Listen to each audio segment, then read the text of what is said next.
નમસ્કાર મિત્રો, ગુજરાત મંથન ન્યૂઝમાં હું સંજય ગજ્જર આપની સાથે. ચાલો એક નજર કરીએ આજના મહત્વના સમાચાર પર. સરકારમાં કીધું, બધાને કીધું, પણ કોઈ અહીંયા સાંભળવા તૈયાર નહીં. અમારું બ્લોક લગાયા છે તો બ્લોકમાં નકરા ઉંદેડા નીકળે છે.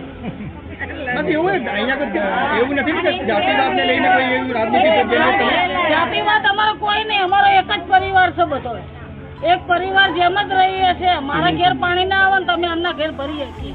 સરકારને રજૂઆત કરી, કોઈ તમારે ત્યાં આવ્યું, કોઈ મુલાકાત કરવા, બધાને કર્યું, કોઈ મુલાકાત માટે આવ્યું?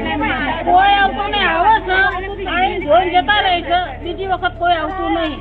આ વોટ લેવા 5 દિવસ આવશે, 5 વર્ષ અમારે એમની જોડે જવાનું. ઓકે સર, નામ અને પરિચય? મારું નામ જમનાબેન માધવભાઈ વાઘેલા. જમાના શું તમારે તકલીફો છે ખાસ કરીને? ખાસ કરીને જો અમારે ત્યાં છે ને રોડ ઉપર ઘર છે ને, બહુ ગટર ભરાય. સવારમાં તમે જોવા આવો 8 વાગ્યા સુધી બધા પાણીમાં ચાલીને દૂધ લેવા, ચા લેવા, કાંઈ બી લેવા આવો તો અમે કેટલી વખત સુધી પાણીનો પ્રોબ્લેમ બંધ જ નહીં થતો. વર્ષો જતા રહે. અમારે 25 વર્ષથી આવ્યો. અહીંયા ગટરો ભરાય ચોમાસું આવશે એટલે ચાલુ થઈ જશે ગટરનો. પછી સવારમાં 6:30 સુધી. શું કહેવા માંગો છો?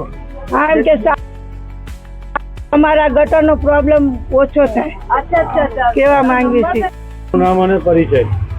મારું નામ જનકભાઈ ત્રિકમભાઈ રાઠોડ.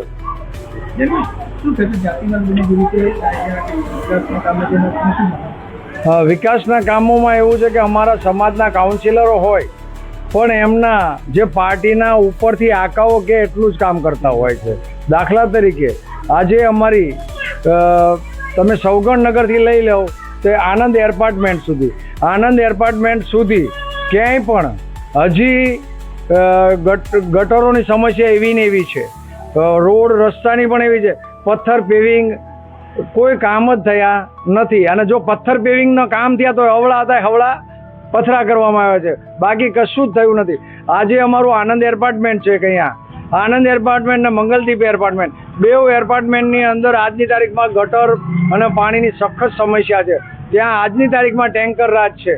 અમારા સમાજના કાઉન્સિલરો આવે પણ એ બિચારા હોય એવું દેખાય છે, કારણ કે એમના આકાઓ કે એ જ કામ થાય. અમારા અહીંના કાઉન્સિલરો એમને સ્ટેટસ મૂકે છે, એમને ફેસબુક ઉપર પણ મૂકે છે કે ચોકસીની ચાલી, ત્રિવેણીની ચાલી, એમાં ખાતમુહૂર્ત કર્યું, ખોદાણ તીકમ પાવડા લઈ પતરાવાળી ચાલી, ત્યાં બધે એ લોકો ખાતમુહૂર્ત કરે છે. પણ અમારી સમાજમાં ક્યાંય ખાતમુહૂર્ત અહીંયા કે ને જે આ ચાલીઓ છે ગુલાબનગરની અંદર, ત્યાં આજની તારીખમાં ગટરની સખત સમસ્યા છે. અને અહીંયા ખરેખર ગટર પાણીની એટલી બધી ગંભીર પરિસ્થિતિ કે આ રોડ પણ વ્યવસ્થિત નથી બન્યા. અત્યારે આ રોડ નવો બન્યો, કોર્પોરેશને રોડ બનાવ્યો છે પણ રોડ ઉપર અત્યારે ડામર ઓગળે છે.